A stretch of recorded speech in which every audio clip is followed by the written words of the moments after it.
देखिए स्टूडेंट्स, हम सबसे पहले बात करेंगे माइक्रोस्कोपिक प्रॉपर्टीज और मैक्रोस्कोपिक प्रॉपर्टीज के बारे में।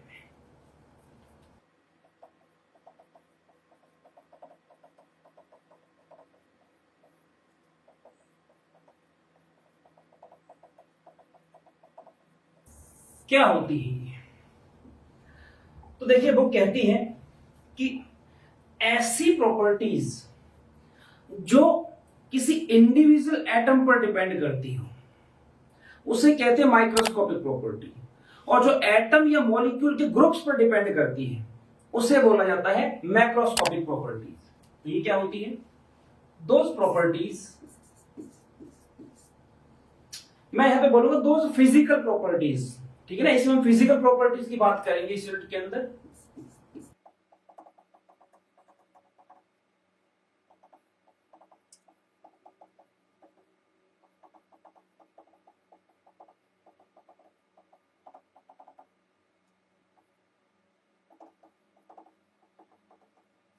ऐसी फिजिकल प्रॉपर्टी क्यों? क्योंकि इसमें हम जब पढ़ेंगे तो कोई केमिकल रिएक्शन नहीं करेंगे कि पहले कुछ था और बाद कुछ नई चीज बन गई है, ऐसा कुछ नहीं है, ठीक है। तो इसमें फिजिकल प्रॉपर्टी बोलेंगे जो इलेक्ट्रॉनिक कॉन्फ़िगरेशन पर डायरेक्टली डिपेंड करती हो या इंडिविजुअल एटम पर डिपेंड करती हो, उसे बोलते हैं माइक्रोस्कोपिक प्रॉपर्टीज। जैसे कि हम बात करेंगे एटॉमिक रेडियाई की, आयोनिक रेडियाई की,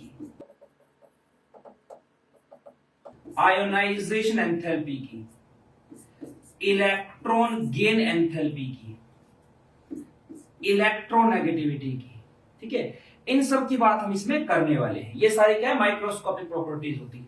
स्टैंडर्ड रिडक्शन पोटेंशियल की, ठीक। मैक्रोस्कोपिक प्रॉपर्टीज क्या होती हैं?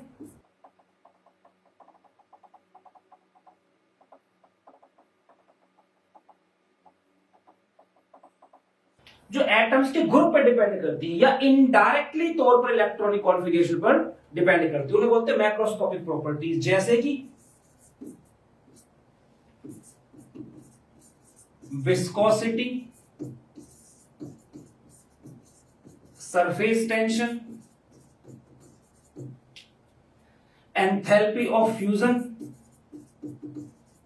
Enthalpy of vaporisation, melting point, boiling point, ये सारी प्रॉपर्टीज कहलाती हैं आपकी मैक्रोस्कोपिक प्रॉपर्टीज। तो इस यूनिट में क्या है? इस यूनिट में हम लोग पढ़ेंगे माइक्रोस्कोपिक प्रॉपर्टीज के बारे में। इसके बारे में पढ़ा जाता है थर्मोडायनेमिक्स के अंदर, ठीक है। उधर इनके बारे में बात होती है, या फिर स्टेट्स ऑफ मैटर यूनिट है उसके अंदर होती है। यहां बात करेंगे हम इन प्रॉपर्टीज के बारे में। तो इसमें सबसे पहले मैं बात करूंगी तो पीरियोडिक प्रॉपर्टीज क्या होती है।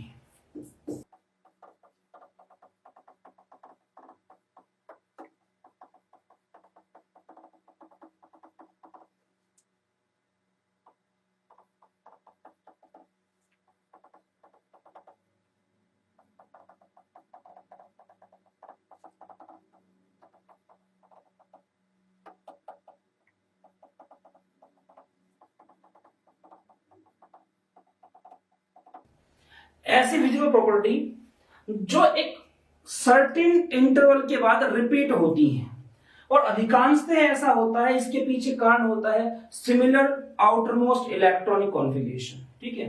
ये क्या होता है? ये आपकी मेजर की जाती है पीरियड में, जब आप लेफ्ट हैंड साइड से राइट हैंड साइड की तरफ जाते हैं, और ग्रुप में इनकी बात की जाती है जब आप टॉप से बॉटम की तरफ आते हैं,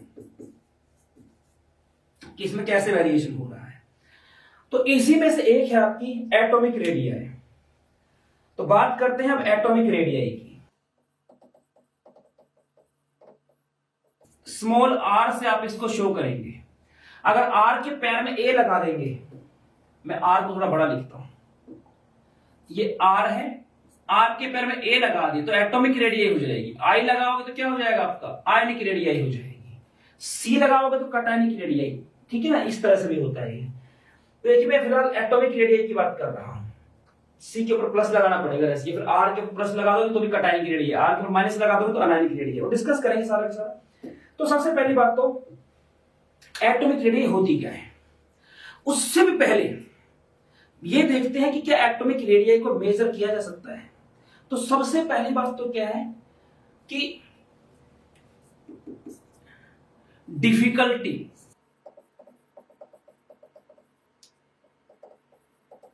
इन डिटरमाइनिंग एटॉमिक रेडियस है कि भाई एटॉमिक रेडियस को मेजर करने में दिक्कत क्या आ रही है। दिक्कत ये आती है कि सबसे पहली बात तो ये है एटम इज एक्सट्रीमली स्मॉल।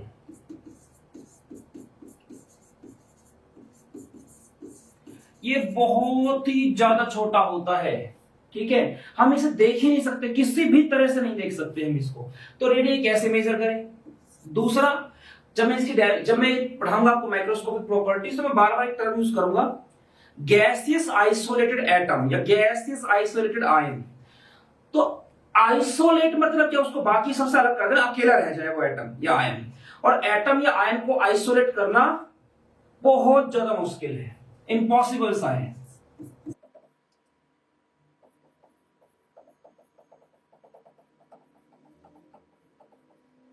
दूसरी दिक्कत ये है।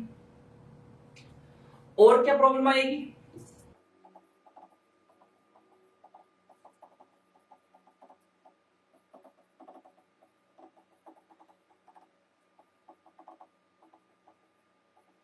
कहते हैं एनवायरमेंट चेंज करने पर एटॉमिक रेडियस चेंज हो जाती है। अब एनवायरमेंट का मतलब क्या है, यहां पे एनवायरमेंट का मतलब है कोऑर्डिनेशन नंबर।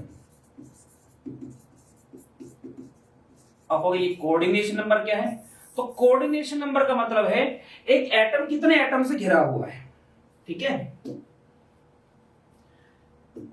कोई एटम जो है वो कितने दूसरे एटम से घिरा हुआ है, अगर कटायन है तो कितने अनायन से घिरा हुआ है, अनायन है तो कितने कटायन से घिरा हुआ है, ठीक है ना। इसे बोला जाता है उनका कोऑर्डिनेशन नंबर। तो अगर किसी का 8 कोऑर्डिनेशन नंबर है तो एटॉमिक रेडियस अलग होगी, 12 है तो अलग होगी, 6 है तो अलग होगी, 4 है तो अलग होगी, 3 होता है तो अलग होगी। एक चैप्टर था जो पहले बोर्ड लेवल में था 12th क्लास में, सॉलिड स्टेट, उसमें ये चीज पढ़ाई जाती थी, पर अब क्योंकि बोर्ड से कट गया है तो इसलिए थोड़ा सा इसके बारे में बच्चों को कम नॉलेज रहती है। तो चलते हैं आगे, देखिए, ठीक है जी, ये प्रॉब्लम आएगी, हमें समझ में आ गया क्या क्या आएगी। पहली बात तो बहुत ही छोटा होता है, कैसे उसे मेजर करें। दूसरी चीज क्या है कि उसको आइसोलेट, भाई अगर एक एटम है उसको अगर उसके वो किसी दूसरे को टच कर रहा है तो उसकी रेडियस पे फर्क पड़ेगा। इसको ना नॉर्मल यूज समझ के देख लो, मैं अगर आपको नॉर्मली समझाऊं एग्जांपल से, देखो ये न्यूक्लियस है, ठीक है। अभी यहां पर मैं आंसर नहीं दूंगा, वो आंसर मिलेगा केमिकल बॉन्डिंग में। यहां पे खाली मैं डाउट डाल रहा हूं आपके दिमाग के अंदर, ठीक है, आपके दिमाग में चीज आनी चाहिए। ये मान लो पहली शेल है, ये मान लो जी PX है, ये है आपका PZ और ये है आपका PY, ठीक है। एटम जब कंबाइन होंगे तो टच करेंगे नहीं दूसरे को, तो कंबाइन होंगे, ठीक है। तो कम से कम टच तो करना पड़ेगा ना उनको, इतना क्लोज तो आना पड़ेगा ना। ये मैं 2 एटम बना रहा हूं, ठीक है।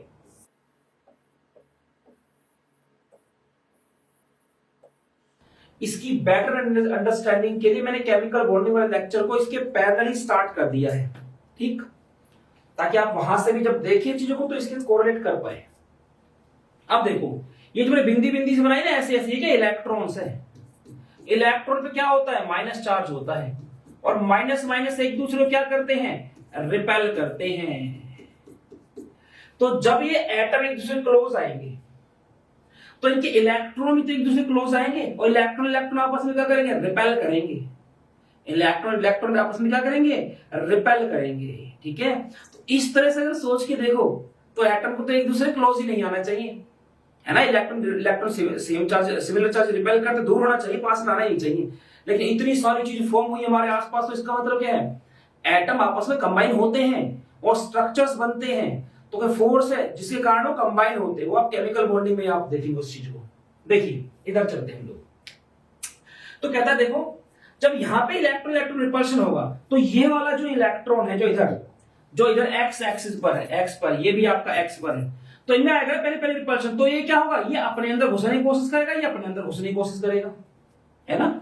और मान लो ऐसा 3-4 जगह से हो रहा होता तो इसका इलेक्ट्रॉन करंट और पिचक रहा होता ना, और जब पिचकता तो क्या होता, इसका साइज कम होता। तो मैं क्या समझाना चाह रहा हूं कि कोऑर्डिनेशन नंबर अगर चेंज हो, एक बार तो इसकी सिर्फ इस तरफ से एटम है, ठीक है, इधर से थोड़ा सा रिपल्शन होगा, इस तरफ जाने की कोशिश करेगा, और मान लो दोनों तरफ से हो तो, और चारों तरफ से हो, और मान लो इसको 12 एटम से घेर रखा हो तो हर केस में क्या होगा, साइज अलग अलग आएगा, ठीक है।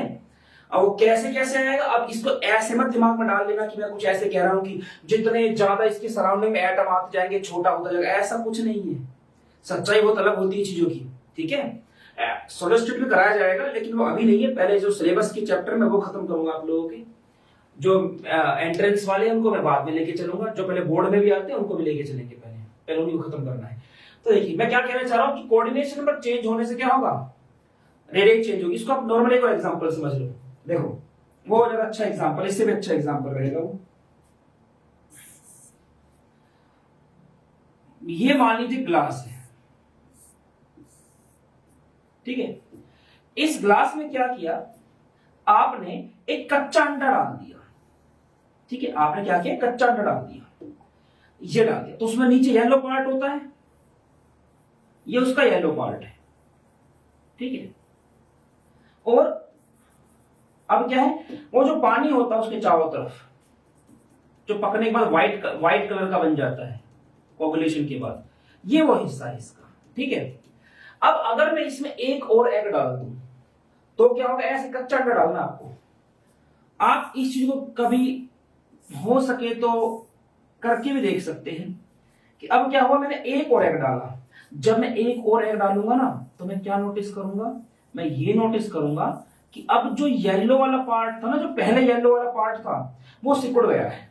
आप कभी नोटिस करना इस चीज को, जो इसका येलो वाला पार्ट होगा एग का वो सिकुड़ जाएगा। एक और एग डालूंगा ना, ये और सिकुड़ जाएगा, फिर दोनों सिकुड़ जाएंगे, तीनों सिकुड़ेंगे। एक और डालूंगा तो सिकुड़ते चले जाएंगे। तो कहने का मतलब क्या है, जितने ज्यादा मैं दूसरे एग कच्चे अंडे में डालते जाऊंगा उतना ही जो येलो वाला पार्ट है ना, उसके मैं कहूंगा उसकी शेप चेंज होती चली जाएगी।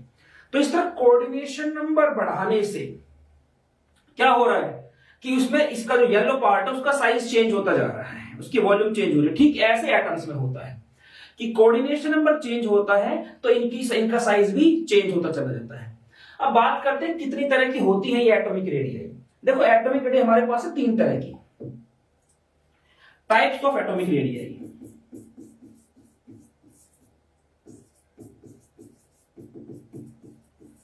अच्छा, एटॉमिक रेडियाई की मैंने डेफिनेशन नहीं बताई आपको। एटॉमिक रेडियाई क्या होता है, क्या कहता है,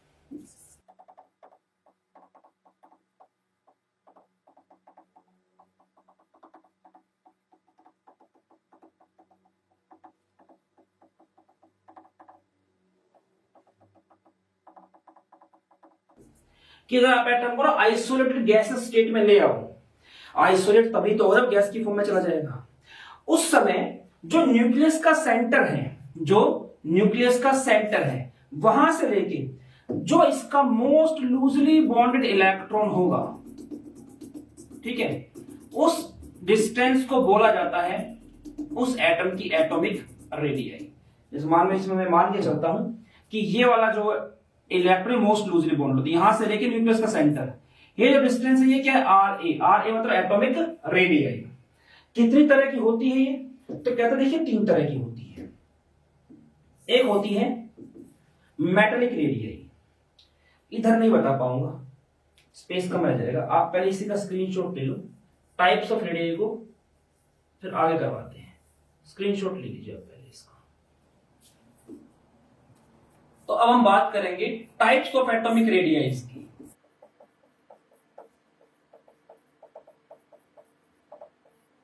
देखिए बेसिकली 3 तरह की होती है। एक होती है कोवेलेंट रेडियाई, एक होती है मेटेलिक रेडियाई, एक होती है वंडरवॉल रेडियाई।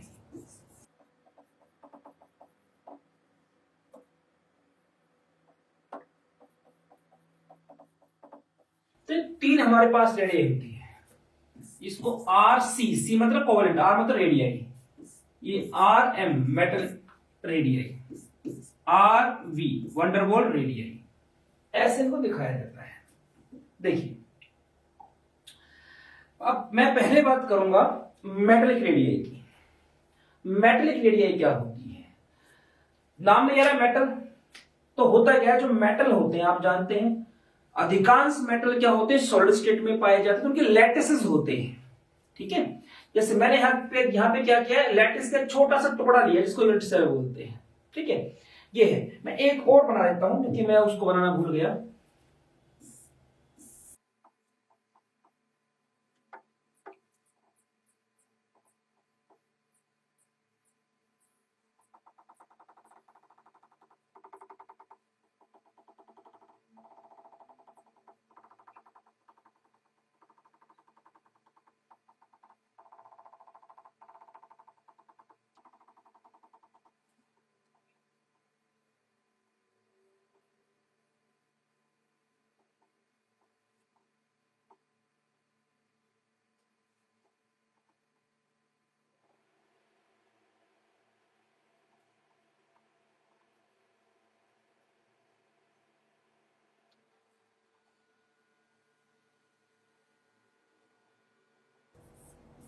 देखिए ये मैंने कुछ स्ट्रक्चर्स बनाए हैं, ये है क्या, हमारे पास इस तरह से मैं बना रहा हूं, यहां पे मैं क्रिस्टल लैटिस को बनाने की कोशिश कर रहा हूं। ये इस तरह से 3 डायमेंशनल स्ट्रक्चर होता है जिसमें हर एक जो कट लगेगा, जो लाइन एक दूसरे को काटेगी, वो क्या होगा, वहां पे एटम्स प्रेजेंट होंगे।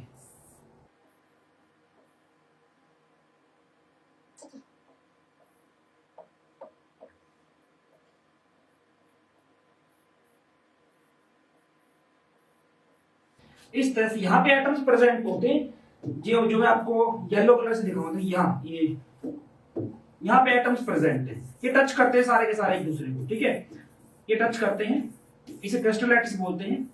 3 डायमेंशनल स्ट्रक्चर होता है,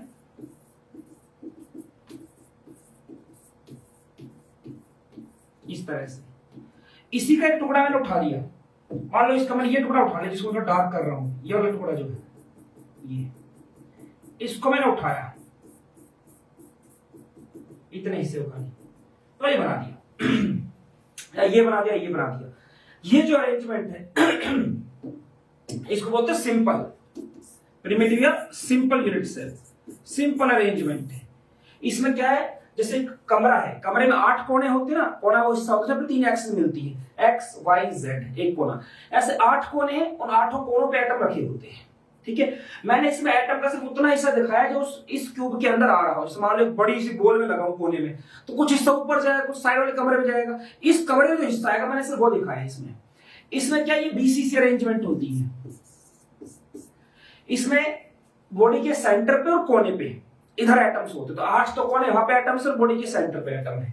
यहाँ पे क्या, ये एफसीसी होती है, एफसीसी मतलब फेस सेंटर्ड क्यूबिक। ये क्या, बॉडी सेंटर्ड क्यूबिक, मतलब कॉर्नर पे बॉडी के सेंटर में, या कॉर्नर पे और फेस के सेंटर पे। 6 सेंटर होते ना, 6 फेस होते, कमरा है, कमरे 6 फलक है, 6 सतह है, एक ये दीवार है, एक ये दीवार है, 2 एक सामने दीवार है, एक पीछे, 4 दीवार, एक छत और एक फर्श, 6 हो गए इस तरह से। तो यहाँ पे 8 तो कोने पे और 6 फेस पे एटम होते हैं। ठीक है, ये वाला जो होता है बीसीसी, इसका कोऑर्डिनेशन नंबर होता है 8। एफसीसी वाले में कोऑर्डिनेशन नंबर होता है 12 और सिंपल वाले में कोऑर्डिनेशन नंबर होता है 6 का। और क्यों बता रहे हैं हमें कोऑर्डिनेशन, मैं तो बता चुका हूं, मैं कोई एटम की तरह दूसरा एटम टच करता है, जैसे बॉडी के सेंटर में 8 के 8 कोने वाला टच कर रहा होगा। ठीक है ना, इस तरह से। इसमें 12 होता है, जैसे ये है, ये कोने पे है, ये कोने वाला किस किस को टच करेगा, ये कोने वाला, ये जो फेस के दिख रहे हैं आपको, ये 1 2 3 और 3 फेस पीछे, तो कितना हो गया, 1 2 3 4 5। इसको समझाने में थोड़ी दिक्कत आएगी, क्या कहता हूं, देखो कमरा है, इसका कोने में जो एटम होगा किस किस को टच करेगा, वो टच करेगा इस फेस के सेंटर वाले को, और इस साइड वाले कमरे के फेस के सेंटर को, इसके साइड वाले को, उसके साइड वाले को। इस पर ध्यान मत दो, ठीक है ना, नहीं आ रहा कोई दिक्कत नहीं। 4 तो फेस के सेंटर वाले हो गए, उनको टच करेगा। 4 जो इधर इस वाली दीवार, इस वाली दीवार, एक उस साइड वाले कमरे की इधर दीवार, एक उधर दीवार, 8 ये, सॉरी 4 ये और 4 ऐसे ऊपर वाले कमरे में। सॉलिड स्टेट में मैं इसको ढंग से समझाऊंगा, ठीक है ना। तो इस तरह 12 को टच करता है, तो इसमें कोऑर्डिनेशन नंबर होता है 12, ठीक है। तो एक जो मेटल होता है ना वो इस तरह के अरेंजमेंट में हो सकता है, इस तरह के अरेंजमेंट में हो सकता है, इस तरह के अरेंजमेंट हो सकता है। जब मैं मेटल की रेडियाई को डिफाइन करूंगा मैं, तो इस तरह की अरेंजमेंट की बात करूंगा जिसमें कोऑर्डिनेशन नंबर कितना हो, 12 हो, ठीक है। इसलिए मैंने इसको बताया है। तो क्या कहता है कि होता क्या मेटल रेडियाई, कि भाई देखो मेटल जो होता है ना, वो टुकड़ा है, उस मेटल के जो एटम है अपने क्रिस्टल लैटिस में अरेंज होते हैं, जहां पे कि उनके एटम्स एक दूसरे को टच करते हैं। वो एक दूसरे को टच कर रहे हैं ना। अब उनके न्यूक्लियस के सेंटर्स के बीच की दूरी जो है, जैसे ये 2 एटम है, जैसे मैं कहूं कि ये यहां पे मैं एग्जांपल ले लेता हूं, एक ये एटम हो गया, एक ये एटम, ये न्यूक्लियस के सेंटर है ना, तो इनके बीच की दूरी क्या है, मान लो इसकी एज लेंथ है ए, तो ए क्या हो गया इसके बीच की दूरी, तो इसको हम बोलूंगा कि भाई ये इनकी क्या हो गया, ये बॉन्ड हो गया इनका, इसके बीच का हाफ क्या होगा इनका, मेटलिक रेडियस। जब मैं इसकी बात करूंगा तो वो नंबर अलग आएगा, जब इसकी बात करूंगा तो अलग आएगा। इसमें देखो कोने वाले टच नहीं कर रहे एक दूसरे को, ना इसको टच कर रहे हैं, ना इसमें ये कोना और ये कोने के एटम टच कर रहे हैं, बीच में क्या गैप है। ये किसको टच करेगा, फेस के सेंटर वाले को टच करेगा, ठीक है, फेस के सेंटर वाले को टच करेगा ये। तो इन दोनों के बीच की दूरी का आधा जो होगा वो क्या होगा, मेटलिक रेडियई। तो इसके अकॉर्डिंग डेफिनेशन नहीं बनानी है, इसके अकॉर्डिंग बनानी है। क्लोज पैक्ड, मेरी बात को समझना गहराई से। यहां पे डिस्टेंस कितनी है ए, अब यहां पे डिस्टेंस कितनी है ए, 90 डिग्री, क्यूब में 90 डिग्री एंगल होता है ना सारा सारा। तो अगर ये ए है, ठीक है, ये ए है, यहां 90 डिग्री एंगल है, तो ये कितना हो गया, पाइथागोरस लगा दो, ए स्क्वायर प्लस ए स्क्वायर, उसका रूट क्या आ गया, √2a। तो √2a क्या है, यहां से यहां तक के बीच की दूरी है, और उसका हाफ कर दो, क्या आ गया, a/√2। ये जो a/√2 है ना, ये यहां से इसके बीच की डिस्टेंस है, तो इसका भी हाफ कर दो। ये जो डिस्टेंस आप देख रहे हो ये है मेटलिक रेडियई, ठीक है, ये होगी मेटलिक रेडियई। तो अब इसकी डेफिनेशन लिखता हूं, ये क्या कहता है। अब इसमें एक वर्ड और यूज होता है, मेटलिक बॉन्ड। आपको मेटलिक बॉन्ड की डेप्थ पता होनी चाहिए कि वो क्या होता है। देखिए हमारे पास जैसे कि ये 2 एटम लिए मैंने, ये लिया और ये लिया, दोनों मेटल है ये, ठीक है, मेटल के एटम है। तो इसके पास अपना एक यहां पर क्या है, इसके बैलेंस इलेक्ट्रॉन है, मतलब सॉरी इसका एक इलेक्ट्रॉन है यहां पे, ठीक है, ये इलेक्ट्रॉन है। और दूसरे वाला है ना, उसमें क्या है, एक एम्प्टी स्पेस है जिसको हम कर्नेल बोलते हैं, होल बोलते हैं, इसका होल है यहाँ पे, ये होल है, मतलब इलेक्ट्रॉन जो है खाली रह गई। इसको मैं थोड़ा सा और गहराई से बताता हूं। जैसे मान लो मैं कहूं कि आप ना, हम बात करते हैं, मान लो कॉपर की बात करते हैं, या किसी भी एलिमेंट को ले लो, आप किसी भी एलिमेंट को ले लो। जैसे मान लो मैं यहाँ पे आयरन लेके चलूंगा अगर, तो मैं आयरन की इलेक्ट्रॉनिक कॉन्फ़िगरेशन लिखूंगा, तो आयरन की कॉन्फ़िगरेशन क्या आएगी,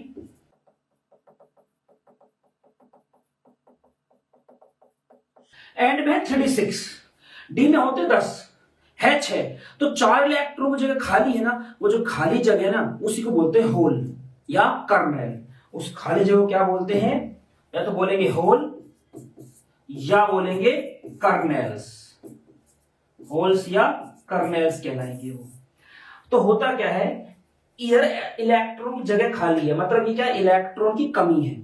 यहां पे इसके पास वाला एटम है कि यहाँ इलेक्ट्रॉन, इसमें भी खाली जगह होगी क्योंकि दोनों कॉपर के एटम है ना, पर इसका इलेक्ट्रॉन यहां पे आ गया और यहां पे कर्नेल था।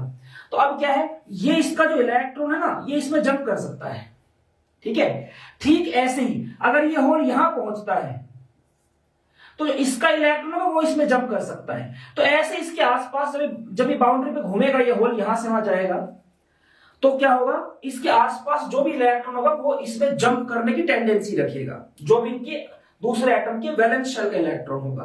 तो ऐसे में क्या होता है, ये जो होल है और जो कर्नेल है, होल मतलब खाली जगह, जब ये इलेक्ट्रॉन इसमें जंप कर गया तो इसकी खुद की जगह क्या हो गई, खाली, और इस एटम का इलेक्ट्रॉन किसमें जंप कर गया, साइड वाले एटम में, और इसका होल कहां आ गया, यहां आ गया, ठीक है। अब जैसे ऐसा होता है तो क्या होता है, इसके साइड वाला जो एटम होता है, इससे साइड वाला एटम, इसका कोई ना कोई, जैसे इसमें इलेक्ट्रॉन जंप कर गया ना, तो ऐसे यहां से इसका कोई कोई इलेक्ट्रॉन आगे जंप कर जाता है। जैसे आप एक बात को समझो, आप जैसे स्विच ऑन करते हो ऑन के, यहाँ पे तुरंत लाइट वहां जलती है, क्या वहां का इलेक्ट्रॉन वहां तक पहुंचता है? नहीं, वहां से धक्का लगता है इलेक्ट्रॉन उससे अगले वाले को, उससे अगले वाले को, उससे अगले वाले को, उससे अगले वाले को, और लास्ट वाले से काम लिया जाता है। तो ठीक ऐसे यहां पे है। तो यहां पे क्या होता है, ये जो होल होता है इस तरह से यहां से वहां घूमना स्टार्ट करता है, और ये अपने चारों तरफ किससे घिरा होता है? इलेक्ट्रॉन से। इसके इलेक्ट्रॉन, इसके इलेक्ट्रॉन, इसके इलेक्ट्रॉन से 12 थे ना ये, इसके हिसाब से मुझे एक्सप्लेन करना है, तो ये इधर इधर बेटर एक्सप्लेन होगा। यूं मान के चलो, देखो थोड़ा मैं इसको और सिंपल तरीके से समझाने की कोशिश करूंगा, जो कॉम्प्लिकेटेड ना बना के। ठीक है, अब हमने मान लिया भाई हमारे पास है कुछ एटम्स, सेम एलिमेंट के एटम्स हैं। ठीक है जी, पहली शेल आ गई, फिर इनकी दूसरी शेल आ गई।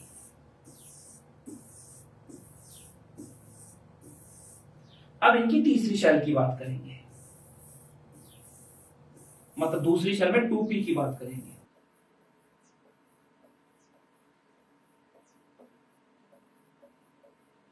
इस तरह से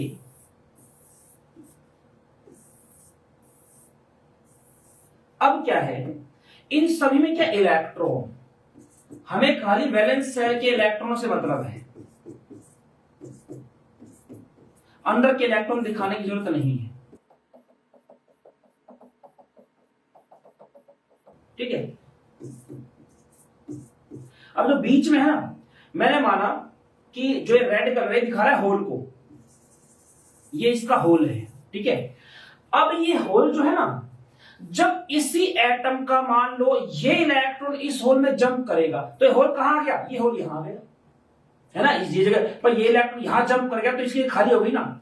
अब इसी तरह से ये होल यहां पे है, तो इसके आसपास की जो एटम है ना, उनकी जो वैलेंस शेल के इलेक्ट्रॉन है, वो उनमें से कोई भी इसमें जंप कर सकता है। ये भी जंप कर सकता है, ये भी जंप कर सकता है, ये भी जंप कर सकता है, ये भी जंप कर सकता है। ऐसे बस सोच रहे दूर है भाई, घूमते घूमते यहां भी तो आएंगे ये।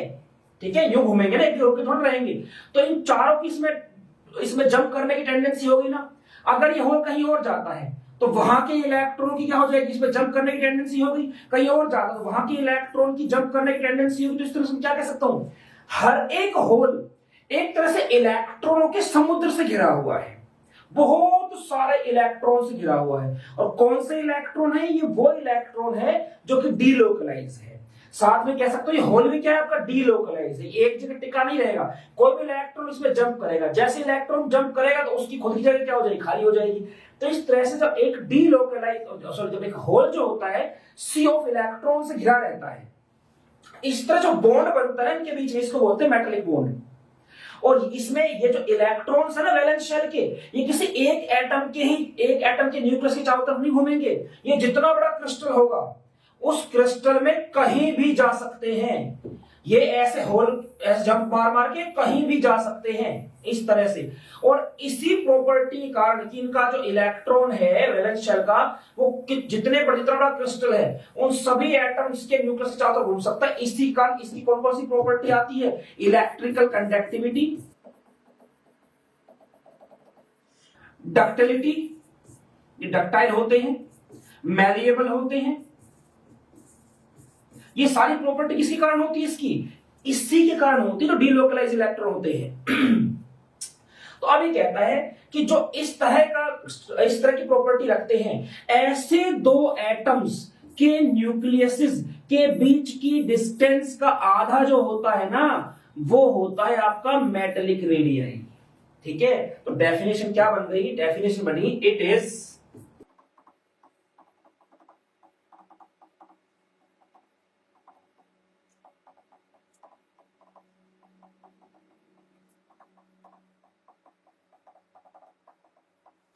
ठीक है, ये हो गई आपकी मेटालिक बॉन्ड की मेटालिक रेडियस की डेफिनेशन। ठीक, अच्छा जी ठीक है। अब ये वंडरवॉल रेडियस क्या होता है? मैं वंडरवॉल रेडियस यहां लिखता हूं, तो कोवेलेंट को फिर बाद में करा सकूं। ठीक है, यहां कोवेलेंट लिख लेते हैं और यहां लिख लेते हैं वंडरवॉल रेडियस।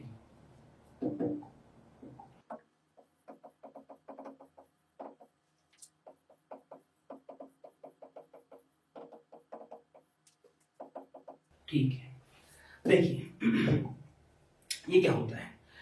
नॉर्मली हम ये बोलते हैं कि देखो, ये बात को समझना, इसको मैं ये बोल सकता था भाई दो एटम जो आपस में मैग्नेटिक बॉन्ड से बंधे हुए हैं उनके बीच की डिस्टेंस हाफ होता है मैग्नेटिक रेडियस होगा। ठीक है जी, हो गया।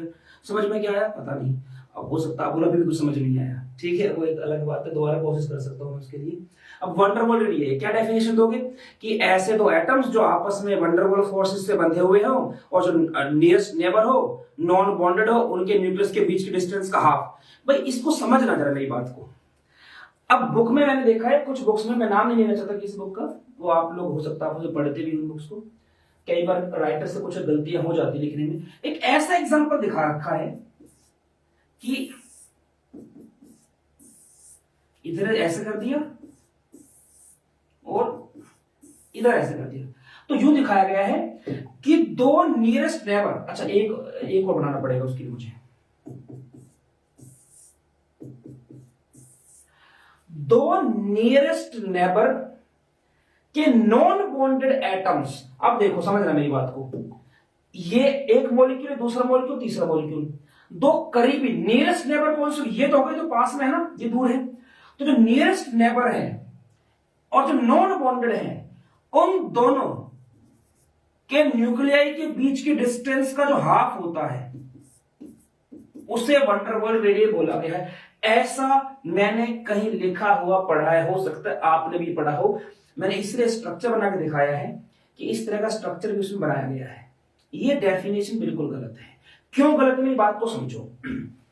अगर दूर दूर है इस तरह से गैस की फॉर्म में अगर, ठीक है, तो भाई अगर मैंने क्या लिखा, एनवायरमेंट चेंज करने से ये कितने करीब दूर आ सकते हैं इसमें फर्क पड़ जाता है। जैसे आप ऑटो में बैठे हैं, आप अकेले बैठे हैं, आप फैल के बैठेंगे उसमें 3 लोग और आ गए तो आप क्या हो जाओगे, सिकुड़ जाओगे। तो ऐसे अगर मैं ज्यादा मॉलिक्यूल ले लूं, इसमें तो कोऑर्डिनेशन फिक्स था 12, इसमें कोई कोऑर्डिनेशन फिक्स नहीं है, मैं ज्यादा मॉलिक्यूल अगर ले लेता हूं तो दो ऐसे मॉलिक्यूल क्या होंगे, और करीब आ जाएंगे। तो उस केस में वंडरवॉल रेडियस क्या हो जाएगी, कुछ और हो जाएगी। तो न्यूमेरिकल में अगर मुझे कभी सोल्व करना हो तो मैंने तो निकाला होगा इस कंडीशन में, उसके मतलब इसमें कह सकता हूं कि जो वंडरवॉल रेडियस है वो तो बार बार क्या होगी, कुछ भी चेंज होती जाएगी, कभी थोड़ा सा और पास आ जाएंगे, थोड़ा सा और पास, थोड़ा और दूर हो सकते हैं। तो ऐसी डेफिनेशन जो है उससे थोड़ा सा बचिए, क्योंकि उसमें क्या होता है, नो डाउट कोई काटने वाला नहीं है उसमें, कोई काट देगा आपके मार्क्स को, वो नंबर मिल जाएंगे आपको। पर फैक्ट क्या है, ये सच्चाई नहीं है। होता क्या है वंडरवॉल रेडियस में भी, उसको जरा देखते हैं। अब अगर आप वर्ड्स को बहुत ध्यान से देखें, अच्छा मैं इसमें एक बात लिखना भूल गया मैग्नेटिक रेडियस में, ये जो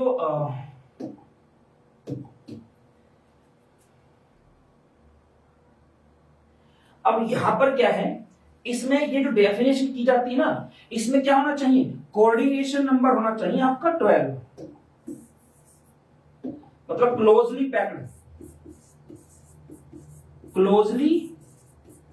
पैक्ड लैटिस होना चाहिए। लैटिस कैसा होना चाहिए, क्लोज पैक्ड मतलब ऐसे वाला, जिसमें कोऑर्डिनेशन नंबर कितना हो, जिसमें कोऑर्डिनेशन नंबर हो 12।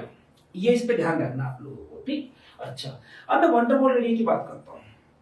अब वो बोलता क्या, पहले मैं वो लिखता हूं।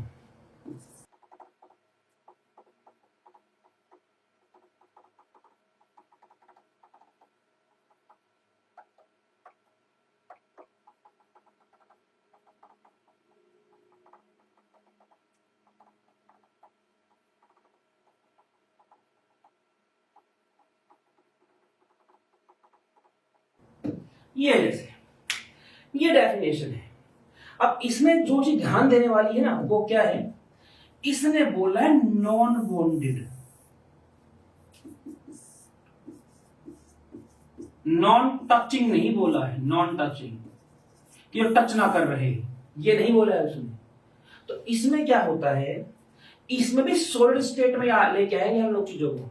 अच्छा देखो मैंने इसमें सॉलिड स्टेट में लेके आया हूं चीजों को, मैं इसको भी सॉलिड स्टेट में लेके आया हूं। आप कहोगे जब हम डेफिनेशन पढ़ते हैं ना तो उसमें पता क्या लिखा होता है, it is the distance from the centre of nuclei to the most loosely bonded electron when an atom is present in its gaseous isolated form. भाई पहली बात तो ये, जब मैं एक एटम को बिल्कुल आइसोलेट कर दूंगा मुझे दिखेगा ही नहीं, मैं उसको मेजर नहीं कर सकता, ठीक है। दूसरी चीज उसको आइसोलेट करना पॉसिबल ही नहीं है। तो दूसरा मतलब क्या बोलूं कि मतलब मैं रेडियस निकाल नहीं सकता कभी। तो रेडियस निकालने के लिए क्या करते हैं, हमें जो दिख सकती है, जिसको हम ऑब्जर्व कर सकते हैं, कैलकुलेट कर सकते हैं किसी मेथड से, हम उनका यूज करते हैं। ठीक है, तो ऐसे हम लोग सॉलिड फॉर्म में चीजों को लेके आते हैं। इसीलिए कोवेलेंट, मेटालिक और ये वंडरवॉल रेडियस पढ़ाई थी, थोड़ा चीजों को लॉजिकली समझा करो। अगर मुझे एटॉमिक रेडियस पढ़ानी है और एटॉमिक रेडियस मेजर की जा सकती है आराम से, तो भला उसमें बुक के अंदर वंडरवॉल, मेटालिक और कोवेलेंट रेडियस पढ़ने की जरूरत ही क्या है। यह अलग अलग तरीके कि कोई एलिमेंट मेटालिक फॉर्म में एग्जिस्ट करेगा क्रिस्टल लैटिस में, या उसके मॉलिक्यूल एटम के बीच में वंडरवॉल फोर्स ऑफ अट्रैक्शन है या कोवेलेंट फोर्स ऑफ अट्रैक्शन है, किस तरह का अट्रैक्शन है, उसके बेस पर हम रेडियस निकाल सकते हैं। तो जो बॉन्डेड स्टेट होती है ना, उसी में आप रेडियस कैलकुलेट कर सकते हो, आइसोलेट हम कर नहीं सकते। वो थ्योरेटिकली फिनोमिना है, मतलब थ्योरेटिकली चीज है, प्रैक्टिकली ऐसे करना पॉसिबल नहीं है। अभी तक हमारी साइंस डेवलप नहीं हो पाई है। अच्छा, अब देखो, इसमें भी सॉलिड स्टेट ही होता है, पर इसमें क्या होता है, जैसे ये एक एटम, ये दूसरा एटम ओवरलैप कर रहे, एक मॉलिक्यूल हो गया, ठीक है। अब यहां पे एक दूसरा, ठीक है।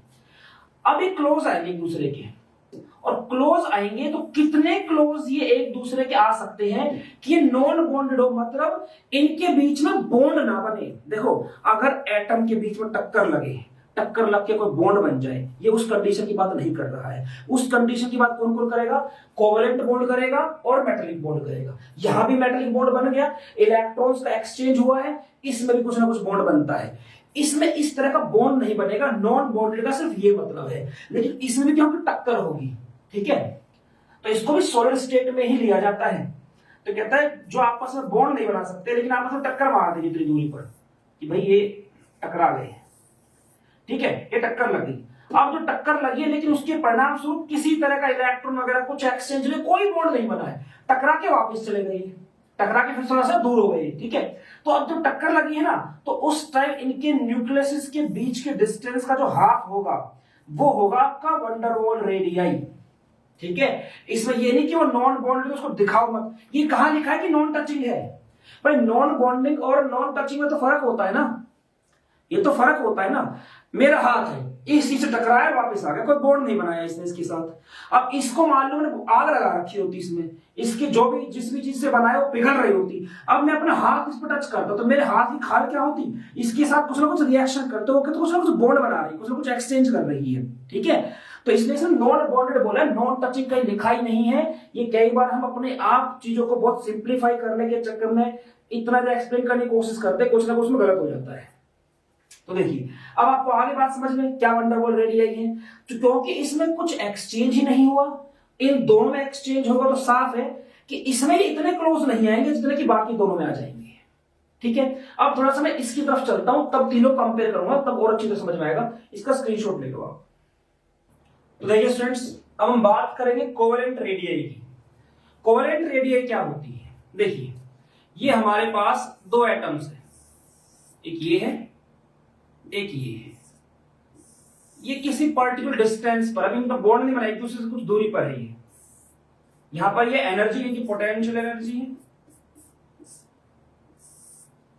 ठीक है, और ये डिस्टेंस है, ठीक है ना। आर है आपके इस एक्सिस पे क्या लिखा, डिस्टेंस, इंटर न्यूक्लियर डिस्टेंस,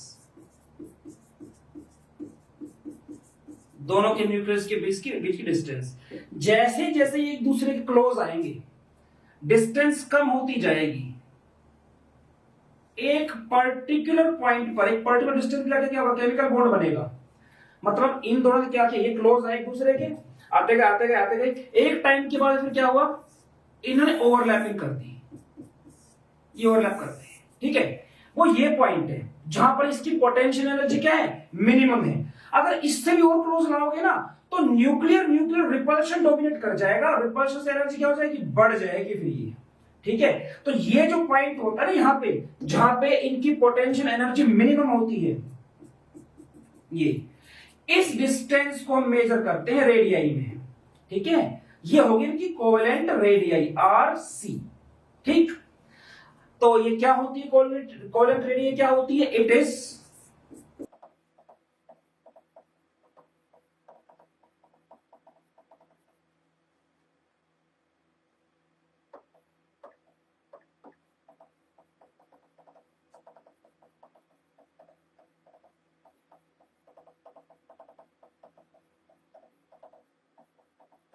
दो एटम्स जो आपस में कोवेलेंटली बॉन्ड है, जिन्होंने आपस में कोवेलेंट बॉन्ड बना रखा है, उनके न्यूक्लियाई के बीच की डिस्टेंस, उनके न्यूक्लियाई के सेंटर के बीच की डिस्टेंस का हाफ जो होता है उसे बोला जाता है कोवेलेंट रेडियाई। ये आपकी कोवेलेंट रेडियाई है। अच्छा ठीक है, अब अगर मैं सिंगल बॉन्ड की बात करता हूं, अगर मैं बात करता हूं सिंगल बॉन्ड की, तो देखो दो केसेस पैदा होते हैं। एक बार तो ऐसा हो कि जो एटम कंबाइन हो रहे हैं वो क्या हो, वो एक जैसे हो, होमोएटॉमिक हो, ठीक है ना, होमोएटॉमिक मॉलिक्यूल, क्योंकि इनके कंबाइन होने से बनेगा क्या, मॉलिक्यूल बनेगा ना। तो एक बार तो बात करेंगे होमोएटॉमिक मॉलिक्यूल की, एक बार हम बात करेंगे हेट्रोएटॉमिक मॉलिक्यूल की। भाई होमोएटॉमिक तो बिल्कुल साफ है, जो ऊपर डेफिनेशन लिखी है ना बिल्कुल उसी हिसाब से हो जाएगा। जैसे मान लो H है हाइड्रोजन, ये हाइड्रोजन का एटम हो गया, दूसरा भी हाइड्रोजन का एटम हो गया, तो इन्होंने कोवेलेंट बॉन्ड बना लिया आपस में। जब इन्होंने कोवेलेंट बॉन्ड बना लिया, अब इनके न्यूक्लियस के बीच की डिस्टेंस का हाफ, ये हमने ऊपर पढ़ा था कि भाई ये क्या होता है, ये होता है आपका कोवेलेंट रेडियाई। लेकिन अगर हेट्रोएटॉमिक हो, अगर दो मतलब जो मॉलिक्यूल बना है वो सेम एटम के बीच ना बना हो, सेम एलिमेंट के एटम के बीच ना बना हो, अलग अलग एलिमेंट्स के एटम के बीच बना हो, जैसे कि हाइड्रोजन और क्लोरीन की मैं बात करता हूं, ठीक है। जैसे मैंने दे दी यहां पे हाइड्रोजन, ये हाइड्रोजन है और ये आपका क्लोरीन, थोड़ा सा मुझे अलग तरह से बनाना पड़ेगा, चलो कोई बात नहीं। ये है मेरे पास क्लोरीन का एटम, ये हाइड्रोजन का एटम। अब जब ये कंबाइन होते हैं ना तो उस टाइम क्या होता है, ये कुछ ऐसा हो जाता है। हाइड्रोजन का इलेक्ट्रॉन क्लाउड क्लोरीन के इलेक्ट्रॉन क्लाउड की तरफ खिसक जाता है, क्योंकि क्लोरीन क्या होता है, क्लोरीन ज्यादा इलेक्ट्रोनेगेटिव होता है, ठीक है, क्लोरीन क्या ज्यादा इलेक्ट्रोनेगेटिव होता है। अब कैसे निकालूं मैं इनको मतलब क्या बोलते हैं, मतलब देखो क्लोरीन ज्यादा इलेक्ट्रोनेगेटिव है ना, तो हाइड्रोजन की इलेक्ट्रॉन डेंसिटी को ताकत से खींचेगा, तो इसके मुकाबले मतलब यहां पर जो H की रेडियस आई होगी उसके मुकाबले यहां पे क्या कम आएगी, मतलब ज्यादा क्लोज उसको तो ज्यादा ओवरलैपिंग करेगा, उसको अपनी तरफ खिसका लेगा उसके इलेक्ट्रॉन क्लाउड को। तो इसको कैसे निकाले, तो इसके लिए फॉर्मूला क्या होता है, इसके लिए फॉर्मूला होता है, ये आपके सिलेबस में ये फॉर्मूला सिर्फ बताने के लिए बता रहा हूं खाली। जो आपका हाइड्रोजन है उसकी एटॉमिक रेडियस कौन सी, कोवेलेंट वाली। क्लोरीन की एटॉमिक रेडियस कौन सी, कोवेलेंट रेडियस जो होता है -0.09। जो ज्यादा इलेक्ट्रोनेगेटिव एलिमेंट है उसकी इलेक्ट्रोनेगेटिविटी माइनस जो कम इलेक्ट्रोनेगेटिव एलिमेंट है उसकी इलेक्ट्रोनेगेटिविटी, यहां से निकलेगी अब इसकी कोवेलेंट रेडियस जो होगी, ठीक है। अभी मैं समझाता हूं। अब आप कहोगे जी इनकी कोवेलेंट रेडियस का कैसे पता चलेगा, आपको इसमें घुसने की जरूरत नहीं, आपको तरीका बताऊं कैसे कैसे है। ये खाली हमें याद, हमारे लिए याद रखना जरूरी है, क्योंकि हम जब पढ़ा रहे तो हमें डेटा याद होना चाहिए, ठीक है। तो मैं इसके लिए वैल्यूज लिखूंगा इसकी कोवेलेंट रेडियस की। हाइड्रोजन 30 होता है। अच्छा एक बात और ध्यान रखना, मैं जो ये डेटा लिख रहा हूं ये ऐसा नहीं है कि आप ये समझे कि ये आपकी बुक से लिया गया है, मतलब अलग अलग बुक्स में ना आप अलग अलग देखेंगे इसमें, और गूगल पे तो बिल्कुल ध्यान मत देना इस चीज के मामले में। तो गूगल कुछ स्पेशल चीज नहीं है, गूगल अपने आप कुछ नॉलेज नहीं देता आपको, वो किसी ने भी कुछ भी उठाया वो उस पर डाल दिया और बस वही सबके सामने आ जाता है। तो चीजें ऑथेंटिक होनी चाहिए, या तो आप एनसीईआरटी की रेफरेंस दे, कभी भी आप जब रेफरेंस देते हैं आप गूगल की रेफरेंस नहीं दे सकते कि मैंने ये चीज गूगल में सर्च करके वहां से पढ़ी थी या यूट्यूब से पढ़ी थी, वो चीजें नहीं चलेंगी, कोई बुक की रेफरेंस देनी पड़ती है, ठीक है। तो इसलिए जितना भी मैं आपको पढ़ाऊंगा वो चीज पढ़ाऊंगा जो बहुत ही ऑथेंटिक बुक्स में लिखा हुआ है, ठीक। ये 89, 136, 170, 134, मुझे इनमें थोड़ा सा कंफ्यूज हो सकता है 136 और 174 हो, 191, 198, 144, 162, 169, 145, सॉरी 145, 144, ये आपका 132, 122, 117, 117, 117, 116, 115, 117, 125, 141, 144, 134, 134, 128, 129, ओके, 125 126 126, ठीक है। यहाँ पे आपका 134 134 130 128 126 126 129 127, ठीक है, ठीक है। ये होता है आपका 80 77 74 74 72। मैंने तो ऐसा भी देखा हुआ एक बुक के अंदर जहां ऑक्सीजन की रेडियाई को नाइट्रोजन की रेडियाई से ज्यादा दिखाया हुआ है, ठीक है। तो इस तरह किसी भी बुक को मत उठा के पढ़ना स्टार्ट कर दिया करो, थोड़ा ऑथेंटिक बुक को लीजिए। 125 125 150 155 142 152, ओके। यहां पे आ जाएगा आपका 140 141, ये आपका 122 120 114 114 99 104 110 117 137 133 120 160 191, ये आपका 200 और ये आपका 220। 200 दोबारा लिख देता हूं मैं आपके लिए।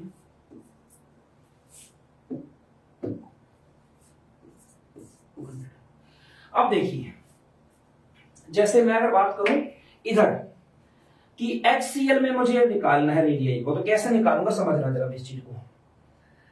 मैं निकालूंगा हाइड्रोजन की कितनी है 30, मैंने 30 लिख दिया, प्लस क्लोरीन की कितनी है 99, ठीक है 99 लिख दिया अभी, माइनस 0.09।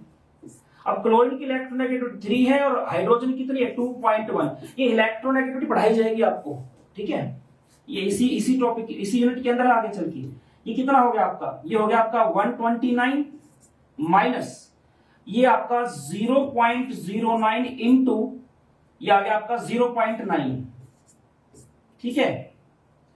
तो आप अब इसको मल्टीप्लाई कर देंगे 981, तो कितना हो जाएगा आपका 0.81 हो जाएगा शायद, इसको सोल्व करेंगे तो आप, ठीक है। तो 129 माइनस 0.81 ये आ जाएगा आपके पास 128.19, ठीक है। ये इतने पिकोमीटर आ जाएगा, ये सारी की सारी वैल्यू ने पिकोमीटर में लिखी है भाई, ये बात ध्यान रखना आप लोग।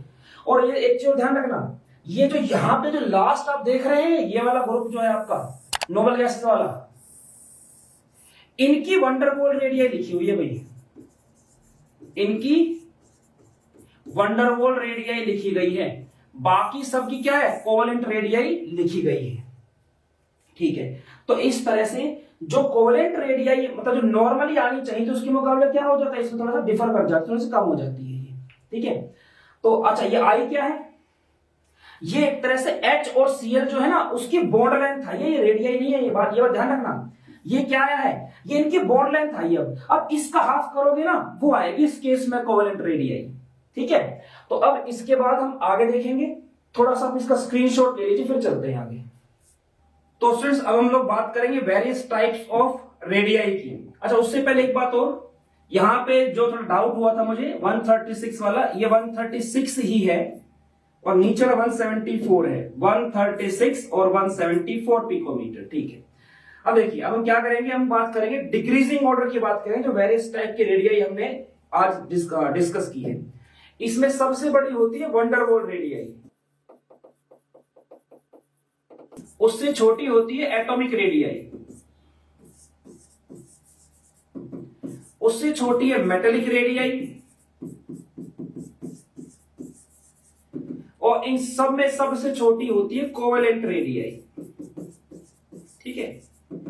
क्योंकि इसमें ज्यादा ओवरलैपिंग होती है, इसमें कम होती है, इसमें ओवरलैपिंग की बात ही नहीं है। अब वंडरवॉल रेडियाई की बात समझना एक बार, जब हम मॉलिक्यूल्स को गैसेस स्टेट में लेके आ रहे होंगे, मैंने कहा था ना कि वो नॉन बॉन्डेड है, नॉन टचिंग नहीं बोलेंगे आप उसको, वो टच कर भी सकता है और नहीं कर सकता, डिपेंड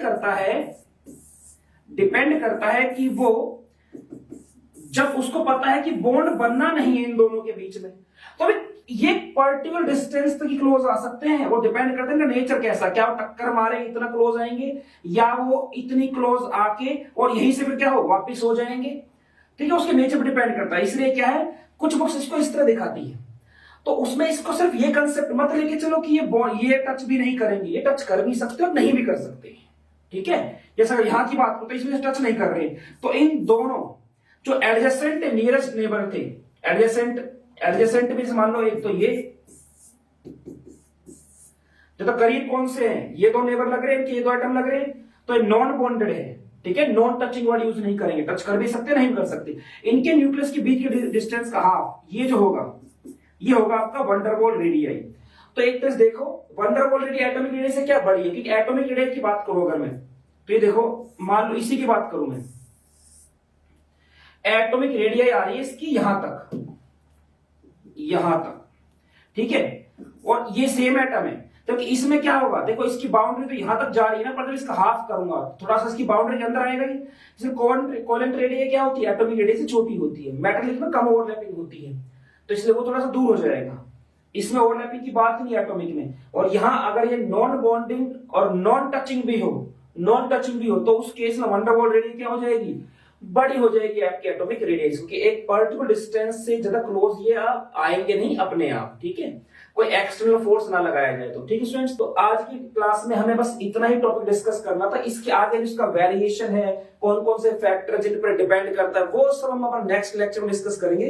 तो जितना हो सकता है ज्ञान बटोरते रहिए, अपने टीचर्स का सम्मान कीजिए। मिलते हैं नेक्स्ट लेक्चर में, तब तक फिजिकली, मेंटली और स्पिरिचुअली तगड़े होने पर ध्यान दीजिए। जय हिंद।